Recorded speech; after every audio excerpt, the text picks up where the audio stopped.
We're in conversation with Mr. Jayant Chaudhary, the Union Minister for Skill Development and Entrepreneurship. So thank you very much for talking to Money Control. Take us through your meetings at World Economic Forum in terms of stitching together partnerships in skill development, entrepreneurship. So, in skill development, we already have mechanisms, G2G. So we've had meetings with the ministers of those countries where we have mechanisms to review progress. And of course, many meetings with corporates who either want to invest in India or who already have a significant presence, asking them to collaborate and cooperate with our government flagship schemes. Right. And what does India Inc. need to do, sir, in order to skill the labor force? Are they doing enough in skill development? I think the whole challenge right now is that a large part of our workforce has to reskill and retool themselves for the new tech that's coming. And that retooling can only happen if industry also invests in their own workforce. And in the medium to long term, it always adds value to your balance sheets. That's the conversation I'm having with all the big corporates, and they understand it very well. You retain your workforce, you're training them, they're adding more value to your bottom lines, and in the competitive environment that we are in. India is emerging as a platform, as a center for R&D, for innovation. All of that is only possible if your employee and your workforce can actually adapt and can be resilient. Indian workers have shown excellence wherever they are, wherever in the world they go. They've taken leadership roles, and the growth of GCCs in India also shows that the world, the global economy is also looking to India for leadership. So it's very important that Indian corporates invest in their own workforce to reskill, upskill, continuously engage and establish the concept of lifelong learning. Right. A lot of AI leaders globally believe that India presents a huge opportunity because of our talent. Are we ready for an AI world? Because there's also concern that, this could displace white-collar jobs. So are we doing enough to ensure that engineers are trained in these new technologies? When the IT revolution came in, computers came in, before that, maybe industrial revolution, there were perhaps concerns raised at that time as well. That's all I'll say. When there's a new technology, you cannot stop society from evolving, from adapting. Faster, stronger, that's the mantra of us. That's what makes us human. So therefore, we just have to adapt. This is the system. And you cannot stop it. India alone has to be at the forefront, at the cusp of any new technology that comes in. And we already are. 16% of the global workforce in AI, with AI skills, and there's a whole stack of them, from beginning, intermediate to when you're a developer, creating new products. We are there. 16% are Indians. Right.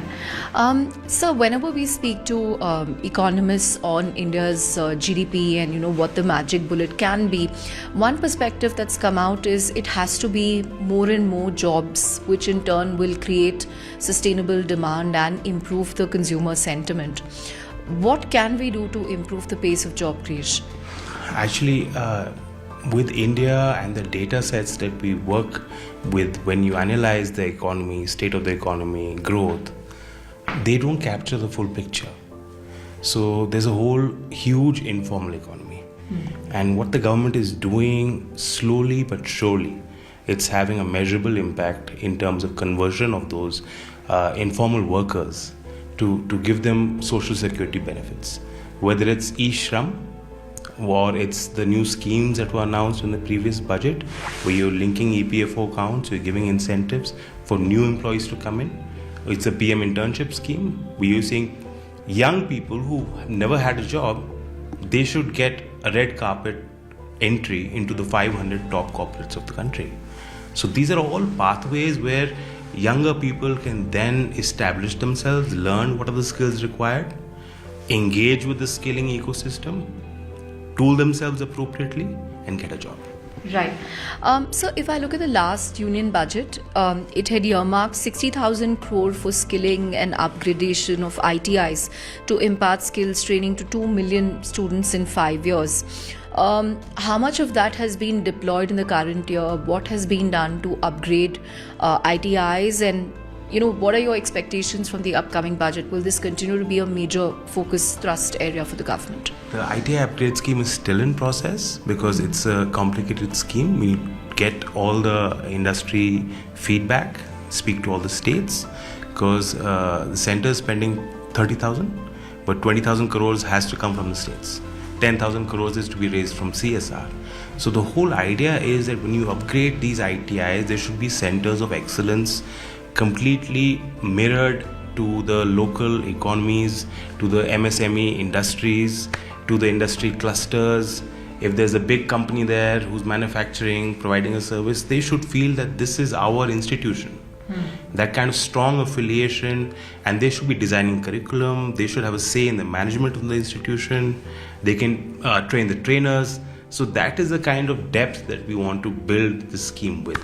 So I think we're still rolling it out, but it's very aspirational and it will have a huge impact because ITIs have a huge footprint, and the schemes, the diplomas that those students undergo, the programs that training that they get is still respected in industry.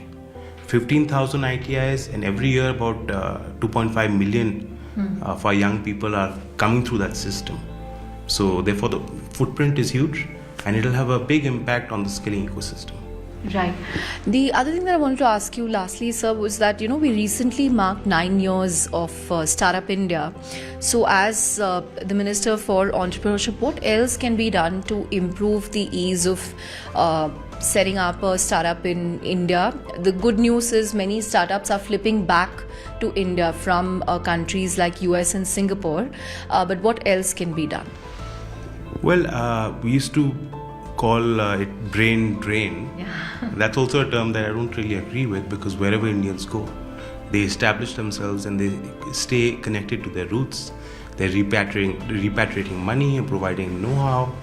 But yes, you're right that a lot of talent is coming back home, and that's a great sign for the Indian economy, because they provide a whole global experience, and that can help our smaller nano entrepreneurs to upskill themselves. I think on the startup ecosystem, organically, and with the government's efforts and all the parallel schemes that are being done, you removed angel tax, you got a startup mission, Prime Minister motivates all those young entrepreneurs on every opportunity he gets. I think it's having a visible impact. The statistics tell you that 80 new startups are registered every day in India. This is in a slowing down with the geopolitical concerns, slowing economy, global economy. Even despite that, there's a vibrancy to the Indian startup ecosystem. But I do see that, speaking to a lot of those entrepreneurs, that there are still concerns about the funding, the VC setups, the institutional mechanisms to help them go to the next level. So even though we have a very vibrant stock market, even the middle classes today, global pension funds, institutional investors are very bullish on the Indian stock market. And that's how a lot of these startups are getting exits. You see a lot of IPOs coming in with smaller industries coming out, and those investors who back them are getting an exit, and that visibility is very important. But still, I think the whole funding ecosystem for those nano entrepreneurs needs to be strengthened. Right. Thank you very much, sir, for talking to us. Thank you.